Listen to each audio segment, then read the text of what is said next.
What's going on, everybody? Eric Lindquist at Stochastic here on the Odd Shopper channel, coming to you with a beginning of week edition of NBA and NFL Lindy's Leans, Likes, and Locks. Hit that like button, subscribe button, notification bell goes a long way for me on this video, goes a long way for you. That way you become apprised of great content is going live here at our little neck of the YouTube woods. Great content also going on at Tails. Head to tails.bet or tails.bet/Lindy if you're looking for some of my free and VIP goodness, which we can give you guys access to. And by the way, before we dive into this 8-game NBA, 1-game NFL Monday Night Football action, well, we got promo code SWEEP12. This is the absolute 100%, I promise, last day to take advantage. Promo code SWEEP12. Just $12 to jump in to the premium Discord at noon tomorrow, at noon Eastern, 9 a.m. Pacific. This code is done. Dunsky. So if you heard it even after the fact for it, well, it's SWEEP12. It's done. You're going to have to use Lindy50 or a number of other different promo codes that are available directly on that screen. But this is by far the best of them. If you're listening to this evening before or morning of here on Monday, November 17th, well, take advantage. Promo code SWEEP12. That was coming off of a week 9 ridiculousness. Week 10 pretty flat. Week 11 ended up a little bit up, but purely because Pick'em won the day there. A couple of bets, obviously the touchdown bets, man. We got Kyron Williams added yet again to the card. Thank God for him. But 3-2 on this video. Complete break even because JSN the lock didn't come through, but both him and Aaron Jones plus money, down 1.5 units there, up half units on the 3 other plays, dead break even. So I'd like to change that trend here on Monday. So let's get to the pick, shall we? Oh yeah. Promo code SWEEP12. That's good stuff. Also good stuff. Evan Mobley in the course of 2024-25 to our bankroll. He was a guy that we just kind of bet early and often as they changed schematically to be far more up-tempo, even alongside Evan Mobley and Jared Allen in this front court. But kind of looking forward to this matchup because Giannis and Miles Turner on the other side, absolutely no joke. There's a reason why the Cavs are favored because the Cavs are pretty darn good. And Giannis, you've seen it with the Greek national team. You've seen it when he won a title here. He can carry a lot of teams, but only to a certain point. And this Cavs team is definitely a fully operational Death Star now that they've got everybody back in to the mix. Donovan Mitchell, Sam Merrill, DeAndre Hunter, Evan Mobley, Jared Allen. They are going to keep Darius Garland out for toe management. Kind of been playing it easy with him. You're afforded to do such things. When you got Craig Porter Jr. and Lonzo Ball coming off the bench, that is very, very helpful. But wanted to give a shout out to the GOAT, Evan Mobley. The numbers haven't been that advantageous this season. They've definitely caught up, and I don't know how you wouldn't coming off of his last season where he just shot it way more, made it a part of his game. You want to be early to the party on some of those bigs who develop jumpers as their careers progress because, well, you get Evan Mobley last year. The books didn't know what to do. Oh, everybody's losing their mind. Detroit here taking on Indy, and boy, oh boy, lots of injury news, and it feels like just the revamped cycle that we have had the last 4 or 5 Detroit games. We got Cade Cunningham, Asar Thompson, both questionable. And hey, Benedict Mathurin would be a welcome sight for the 1-12 Indiana Pacers. Good Lord Almighty. That's terrifying, but it's not that surprising when you're starting Jeremiah Robinson Earl and Tony Bradley in the front court, sliding Pascal Siakam down to the 3.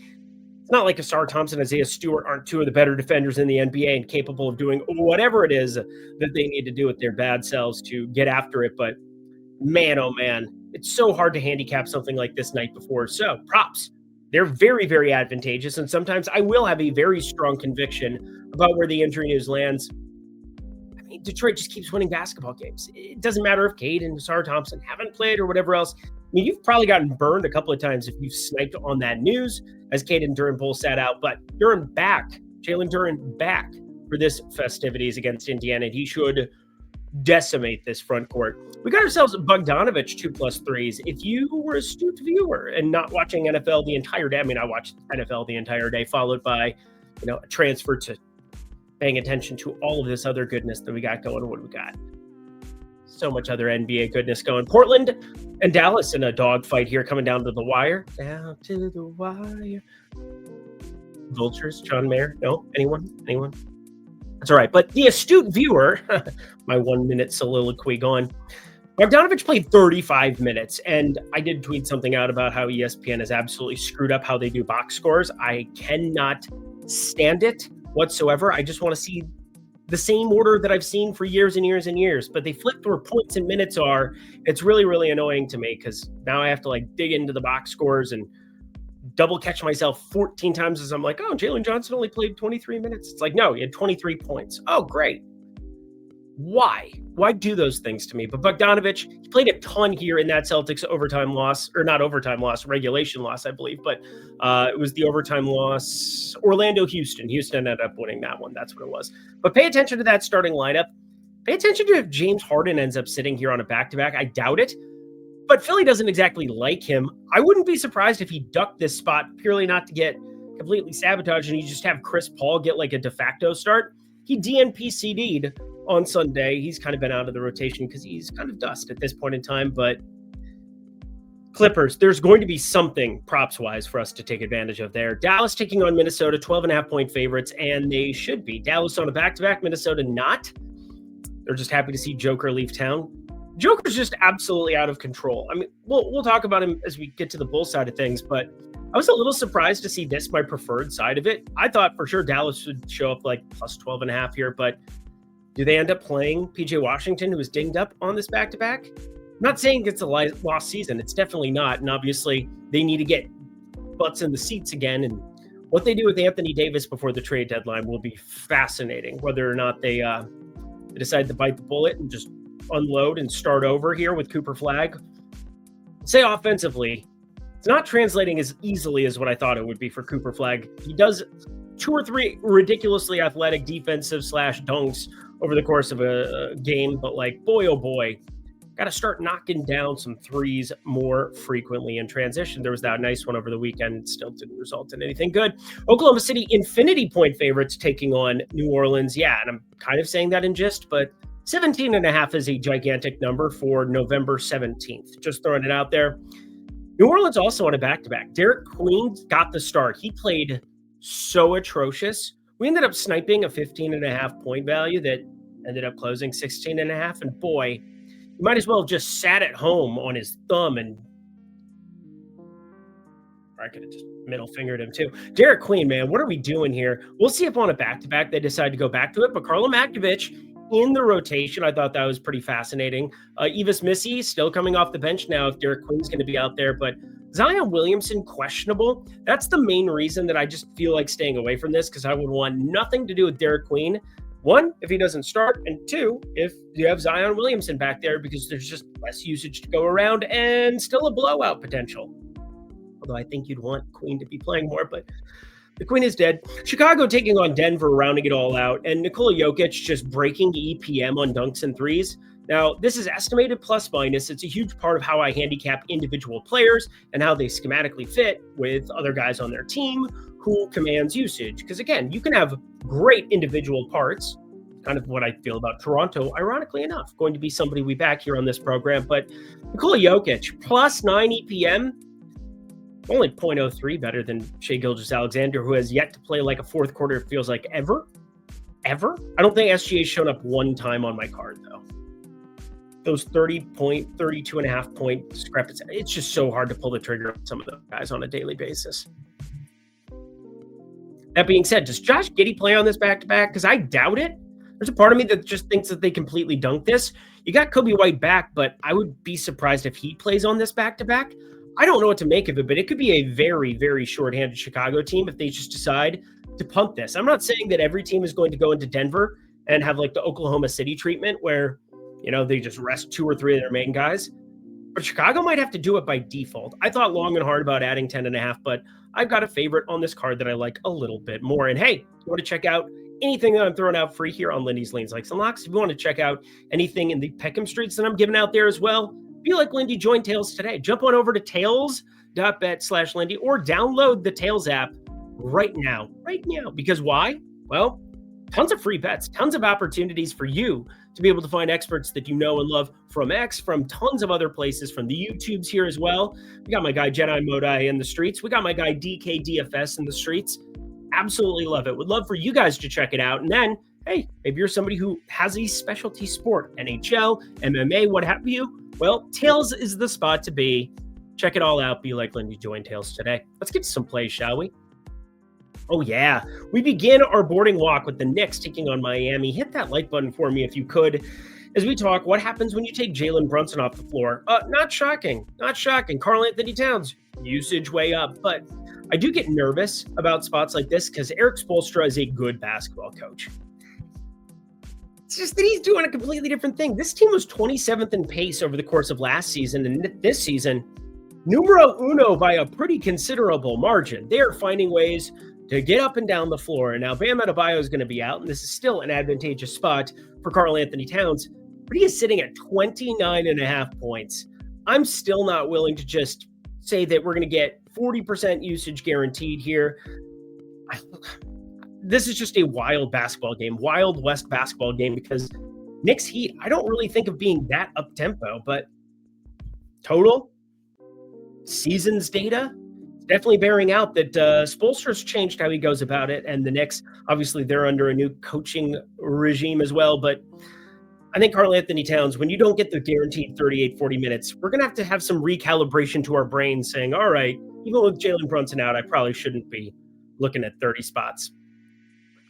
But I absolutely love Norman Powell, over 25.5 points. This is just a dude who, with the Clippers, was one of the best, if most efficient shooters in the NBA last season. But now we're looking at him just eating up usage. You take Bam Adebayo off the floor, we have a 29.5% usage for Norman Powell in 100 minutes with the Miami Heat. We're seeing him very, very, very involved offensively on an up-tempo team. And then to round it all out, to put a bow on it, he hasn't exactly shot it particularly well like he did last year. 45.8% effective field goal percentage, 27.8% three-point percentage in that sample size.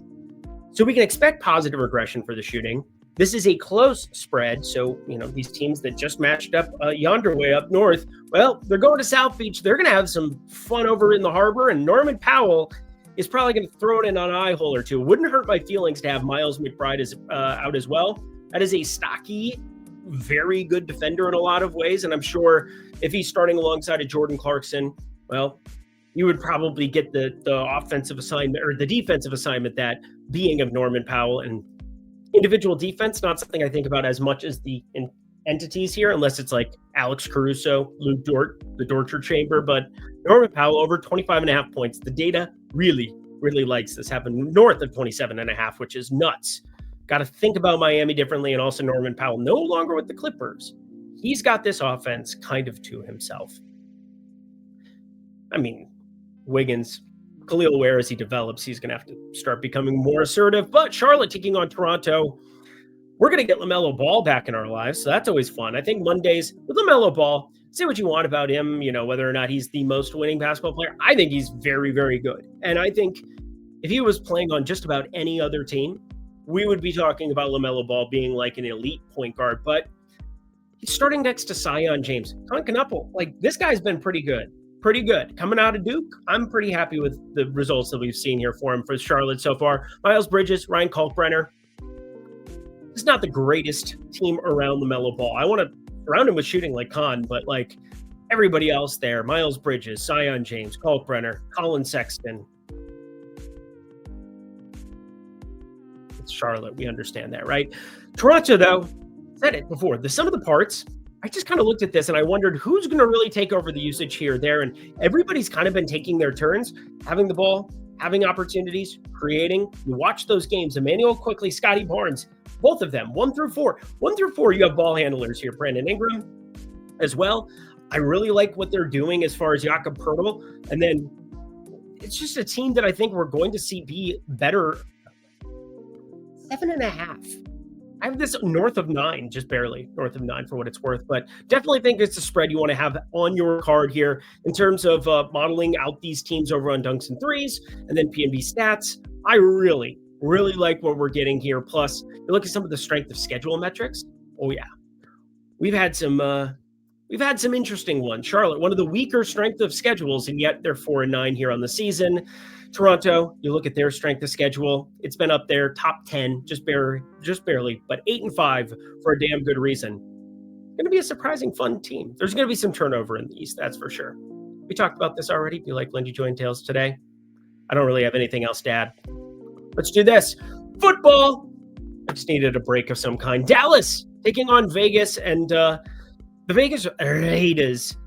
Not going to be pretty times for them coming down the end of the season. It's going to be a tough finish to their year. Look at their schedule coming up ahead. Dallas defense, well, it's going to feel pretty nice if you're Geno Smith here because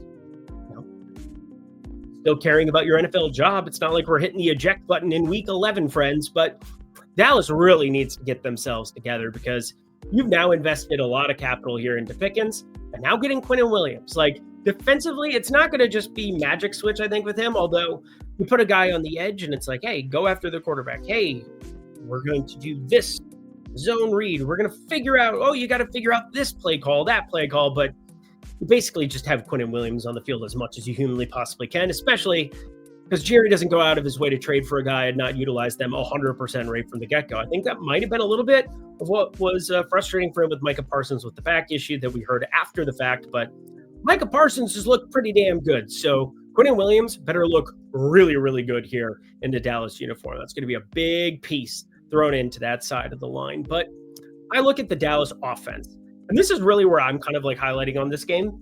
I think CeeDee Lamb is like perfectly efficient where we're seeing him around the marketplace. I think George Pickens, Jake Ferguson look super efficient. But one thing I really want to point out about what we're dealing with in this game, we're getting a healthy Javonte Williams because Gene Blue, whether it's the Louis Vuitton shoes or whatever else was going on in practice, or they just don't trust him in a pass pro whatsoever. Some of these rookies, you really got to figure that out early in your career because quarterbacks, protecting them is almost as important as you being efficient running the football in this league. But I really like Javonte Williams here because there is nobody who's going to be pushing him for touches whatsoever. 16 of the 17 running back opportunities last time out. We're getting a number that I know is a little bit shocking at 74.5, but I think when you get all of the workload, and then you look at the matchup specifically, only 106.5 yards per game that the Raiders giving up off the ground, but you're not really getting a lot of that by way of Dak. You're not getting it by way of an RB2 or RB3. It's going to probably be Kevontae Turpin as the other guy, kind of some end arounds, maybe some unique looks for CeeDee Lamb. They do that once in a while, but Javonte Williams over 74.5 rush yards. This is a pure volume play. I don't see any way around it. I do think his favorites here, 3.5-point favorites in a dome. No weather concerns, nothing here. 49.5 total. We play this straight up. I like him to go north of that 85 rushing yard number, in fact. So Javonte Williams, my favorite play, night before here, November 17th, Monday Night Football. Let's get the heck up out of here, shall we? One more time, promo code SWEEP12, friends. SWEEP12. That promo's done at noon tomorrow, Eastern, 9 a.m. Pacific. So check it out. Would love to have you guys in the Discord. It's been good times. Also, the gifts are going completely crazy. You guys are crazy, crazy people. But we ended up having a very productive weekend overall. Thank you very much, Pick Six. Lots of other good stuff. Check out my Pick Six content that I'm also throwing up here and at Stochastic. Trying to give you guys some freebies out in the world there. And, well, you can check out all the freebies that I'm throwing out there over at Tails. That is tails.bet/Lindy to find myself. Alrighty, losing my voice. This is what happens when you start work at like 5 a.m. and, well, just after 7 my time. So let's get the heck up out of here. Until next time, friends, I'm Eric Lindquist. Best of luck in the NBA and NFL streets on Monday. See ya in the Discord. Bye.